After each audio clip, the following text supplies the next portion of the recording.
امجد بھائی ذرا مجھے یہ بتائیے گا، آپ نے کہا بڑے سیزنڈ لوگ ساتھ ہیں جو قیادت بھی کریں گے. اب کل وزیر اعظم نے کہا کہ ڈائیلاگ کریں گے لیکن ہم بلیک میلنگ بھی نہیں اور غیر قانونی مطالبات بھی نہیں. چلیں اس پہ بھی ڈیبیٹ ہو سکتی ہے. کیا ایک طاقتور موومنٹ، پھر ظاہری بات ہے جب عوام نکلیں گے، لوگ نکلیں گے، تو اس عوامی زور کے اوپر آپ خان صاحب کی رہائی چاہتے ہیں یا آپ صرف یہ چاہتے ہیں کہ عمران خان صاحب کے مقدمات کی انڈیپینڈنٹ کارروائی عدالتوں میں چلے اور اگر ان کو ریلیف ملتا ہے تو مل جائے، یا آپ سمجھتے ہیں کہ نہیں اب عوام آئیں گے اور اپنے بزور بازو خان صاحب کو چھڑوا کے لے کے جائیں گے؟ دیکھیں، ہم پاکستان کے سسٹم میں رہ کے ہم یہ بالکل نہیں کہہ سکتے کہ ہم عدلیہ سے ہم بائیکاٹ کرتے ہیں. اگر ہم خان کو بزور طاقت وہاں سے ریلیز کروانا چاہتے تھے تو ہم عدلیہ کے دروازے ہمیشہ نہیں کٹکھٹاتے تھے. اب جب کورٹس جاتے ہیں تو ہمارا مطلب یہی ہے کہ ہم پارلیمانی نظام میں رہ کے اس کے لیے کوشش کرنا چاہتے ہیں. ہم چاہتے ہیں کہ فیئر ٹرائل جو کانسٹیٹیوشن کے انڈر، جو کانسٹیٹیوشن میں فنڈامنٹل رائٹس کے انڈر ہے، کہ فیئر ٹرائل ملے. یہ نہ ہو کہ پولیٹیکلی فیبریکیٹڈ یا پولیٹیکلی وکٹمائزیشن یہاں پہ ہو. جو ہمیں دکھائی دیتا ہے جس طرح توشہ خانہ 2 کا جس طریقے سے انہوں نے فیصلہ کیا، وہاں پہ ہمارے لائرز بھی نہیں گئے تھے، ان کی فیملی نہیں گئی تھی خان صاحب کی، اور وہاں پہ جا کے ان کو اتنی جلدی تھی فیصلہ سنانے میں کہ ان کے بغیر ہی انہوں نے فیصلہ وہاں پہ سنایا. ٹھیک ہے، اور ان کو جب بتا دیا خان صاحب کے کاؤنسل کو تو صرف ایک دن پہلے، اور وہ بھی عصر کے وقت ان کو بتا دیا کہ کل اس کا فیصلہ ہم سنائیں گے. تو میرے خیال میں یہ جتنے بھی چارجز ہیں یہ فیبریکیٹڈ چارجز ہیں. جس طرح مطلب یہ میاں صاحب کا تو آپ کو پتہ ہی ہے کہ وہ ڈیل کر کے جس طرح وہ باہر گئے تھے، تو اگر یہ پولیٹیکل کیسز نہ ہوتے تو وہ کس طرح باہر جا سکتے اس وقت. اصل میں بات یہ ہے کہ اس مرتبہ ہم سسٹم کے خلاف ہیں. ہم جو حقیقی جو آزادی تھی پاکستان کی، پاکستان کو آزادی ملی بیک ان 1947، لیکن آج تک پاکستان حقیقی طور پہ آزاد نہیں ہوا. اور اصل میں مسئلہ یہ ہے کہ جو رینٹ سیکنگ ہماری یہاں پہ اکانومی ہے، آج تک ہم اپنی معیشت کو اپنے پاؤں پہ کڑے نہیں کر سکے. تو ہم یہ چاہتے ہیں کہ ہم اس سسٹم سے ہم چھٹکارا حاصل کریں، ہم حقیقی آزادی دلائیں، یہاں پہ پارلیمان کو ہم آزاد کرائیں. کیونکہ ہمیں پتہ ہے پارلیمان میں بیٹھ کے ایک ڈائریکٹ سوال آپ سے پوچھ لوں بصد احترام، آپ آزادی اسٹیبلشمنٹ سے چاہتے ہیں کہ ان سے آزادی ملے؟ آپ کا مسئلہ تو زیادہ پاکستان تحریک انصاف کا انہی کے ساتھ ہے.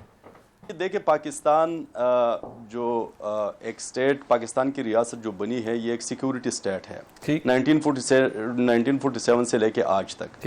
انڈر آرٹیکل 245 یہاں پہ اسٹیبلشمنٹ کے 2 ہی رول ہے اسپیسیفکلی آرمی کی، کہ وہ ہمیں پروٹیکٹ کرے بارڈر پہ، یا اگر سویلین حکومت کو ضرورت ہو کرائسس کو ٹیکل کرنے کے لیے تو اسمبلی کے تھرو ہم ان کو بلا سکتے ہیں اپنے صوبے میں یا مرکز میں اس کرائسس کو ٹیکل کرنے کے لیے.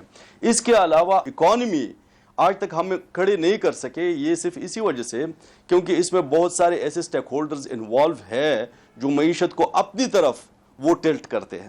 اصل میں مسئلہ یہ ہے کہ یہاں پہ جو نظام ہے، نظام میں جو خرابی ہے، اگر اس پہ ہم اوپنلی ڈیبیٹ کریں اور پاکستان کی جتنی بھی شارٹ کمنگز ہے ہم یہ اوپنلی ڈیبیٹ کر کے پاکستان کو اگر ہم صحیح ٹریک پہ لگائے تو بڑی آسانی کے ساتھ ہم پاکستان کو ترقی دلوا بھی سکتے ہیں. جس طرح بنگلہ دیش کا اگر آپ دیکھیں 1970s میں بنگلہ دیش کی جی ڈی پی کو دیکھیں، بنگلہ دیش سے ہم آگے تھے تقریباً 53%. آج آپ بنگلہ دیش کی جی ڈی پی کو دیکھیں، وہ ہم سے آگے 55%.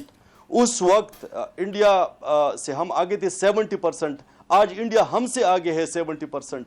تو دیکھیں یہ ریورسل آف جو سٹیٹسٹکس ہے وہ صرف اسی وجہ سے کہ پاکستان کی اکانومی کے انٹرنل یہاں پہ مسئلے ہیں. جب تک ہم وہ مسئلے ٹھیک نہیں کرتے، جب تک ہم سیکیورٹی سٹیٹ سے نکل نہیں آتے، تب تک پاکستان ترقی نہیں کر سکتا. اور جو لوگ ان کو سپورٹ کرتے ہیں ان کے ان انڈیورز میں، تو میرے خیال میں وہ پولیٹیکلی پاکستان کے ساتھ بھی ٹھیک نہیں کرتے اور پاکستان کی عوام کے ساتھ بھی ٹھیک نہیں کرتے. اچھا، یہ آپ نے بڑا مفصل جواب دیا.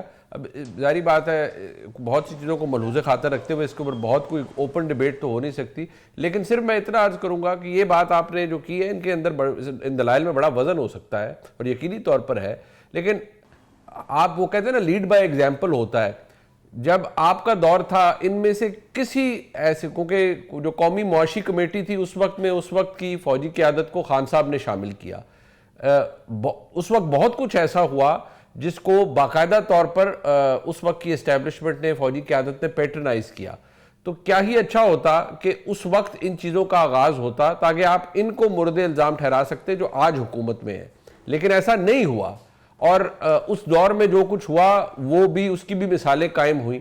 بہرحال جو آپ کا استدلال ہے اس کی اہمیت یا اس کا احترام اپنی جگہ موجود ہے، لیکن آپ یہ چاہتے ہیں، آپ یہ سمجھتے ہیں کہ اس وقت جو حقیقی آزادی، جی میں دیر بالکل آ رہا ہوں، کہ حقیقی آزادی اسی صورت میں ممکن ہے اگر پاکستان کے ان مسائل کو ایڈریس کیے رہے. راندے صاحب، ایک تو یہ کہ ان کی ایفرٹ کوارڈینیٹڈ، دوسری یہ کہ سیزن پولیٹیشنز ان کے ساتھ ہوں گے، پلس یہ انہوں نے کہا کہ یہ وہ تسلیم کرتے ہیں کہ پنجاب جب تک نہیں اٹھے گا تو انقلاب نہیں آئے گا.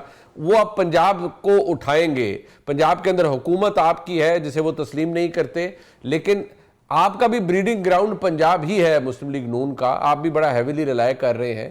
تو کیا پنجاب سے انقلاب جب وہ اٹھے گا آپ اٹھنے دیں گے، یا آپ اس کی رستے میں روڑے اٹکائیں گے؟ کیونکہ حکومت ہے آپ کی، یا آپ ریزسٹنس کو تو روکیں گے کسی بھی طرح کی اگر ہوگی تو؟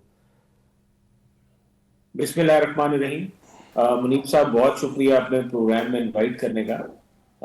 میں یہاں پر جہاں تک انقلاب کی بات ہو رہی ہے تو منیب صاحب یہ انقلاب میں پچھلے 2013 سے بھی پہلے 2010 سے یہ انقلاب جو ہے برپا ہوتا پاکستان کی سیاست میں دیکھا. اور میں نے ان کا دھرنا 1 ہو، دھرنا 2 ہو، سارے یہ ان کے جو تحریک انصاف کے لاک ڈاؤن 1 ہو، لاک ڈاؤن 2 ہو، پارلیمنٹ ہاؤس کے باہر قبریں کھدی ہوں، ان کے پرانے جو دوست تھے پیٹ والے ان کے ساتھ یہ ہوں، یا ان کو چھوڑ کے پھر کہ نئے الائنسز انہوں نے بنائے ہو، سارا کچھ ہم نے اپنی آنکھوں سے دیکھا ہے.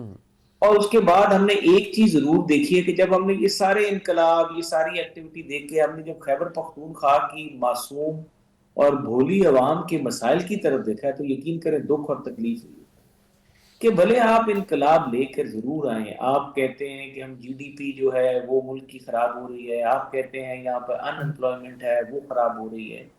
یہ جی ڈی پی، یہ ان امپلائمنٹ، یہ ساری اکانومی کی جو تباہی ہوئی تھی، عمران خان جب پرائم منسٹر 2018 سے 2021-22 تک جب تک رہے، اس کے بیچ میں مجھے بتائیں کہ پاکستان میں ایک بھی کوئی فلیگ شپ پروجیکٹ جو ہے انہوں نے کیا جس کے ساتھ یہ کوئی وہ جو لاکھوں گھر اور کروڑوں نوکریوں کے جو خواب لوگوں کو دکھائے تھے وہ پورے ہوتے ہوئے نظر آئے. خیبر پختونخوا کو تو میں تو مرکزی سطح کی بھی بات کر رہا ہوں کہ یہ لالی پاپ جو انہوں نے پہلے دیا تھا، ایک تو بڑی کلیئرٹی ہے پاکستان کی عوام کو کہ دے کی ناٹ ڈیلیور. یہ بڑا ایک فیکٹ ہے جو ایک ویسے ایک مطلب ایک اٹیچمنٹ ہے ود دا لیڈرشپ، وہ ایک دوسرا فیکٹر ہے. بٹ یہ ان کے ووٹر اور سپورٹرز کو بھی پتا ہے، خاص طور پہ پنجاب کی عوام کو بڑا کلیئرلی پتا ہے کہ جب ہم پر بوزدار 3 سال کے لیے انہوں نے بوزدار صاحب کو نازل کر دیا تھا پنجاب کی معصوم عوام کے اوپر، تو پتا تھا کہ پنجاب کی عوام کے ساتھ کیا سلوک ہوا ہے.